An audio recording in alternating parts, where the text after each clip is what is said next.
Il candidato sindaco c'è, Marco Zambuto, il programma è pronto, ma si lavora sulle alleanze e soprattutto a costruire ad Agrigento il terzo polo che per Giampiero D'Alia, coordinatore regionale dell'UDC, ancora non esiste, concetto che il senatore ha ribadito oggi ad Agrigento partecipando ai lavori del coordinamento provinciale che ha discusso delle prossime amministrative. Questo a Roma sta avvenendo, deve avvenire rapidamente anche in Sicilia in cui la confusione regna sovrana. L'UDC si è chiamato fuori dalla confusione proprio perché ritiene che governare una regione difficile come la nostra abbia bisogno di un progetto politico credibile e anche di alleanze politiche che siano all'altezza del compito e non siano alleanze, diciamo così, improvvisate.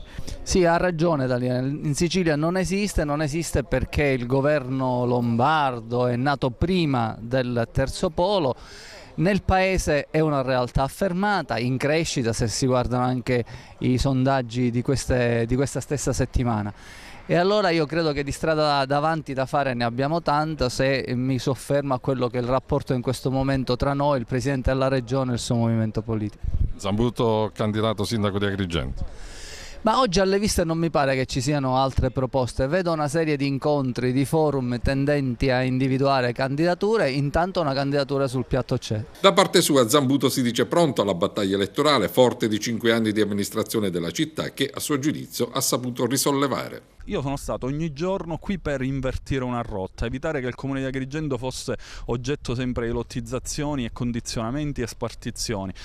Abbiamo posto il risanamento finanziario, abbiamo soprattutto fatto sì che questa città raccogliesse tutte le opportunità dei finanziamenti comunitari. Oggi la nostra città è alla pari di tutti gli altri comuni.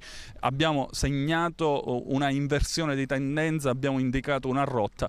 Non potevamo nell'arco di 5 anni riparare dissesti che si sono consumati nell'arco di 20-30 anni. Confermiamo Zambuto come nostro candidato e non solo, possiamo anche affermare che a differenza di tutti gli altri partiti e vari momenti che si creano, che si riuniscono eccetera eccetera, però al momento di sviluppare i programmi o trovare un candidato non ce l'hanno. Bene, noi abbiamo un partito che sta, infatti proprio oggi lo dimostra, sta preparando un programma elettorale, abbiamo un candidato. Stiamo affilando le armi per questa campagna elettorale.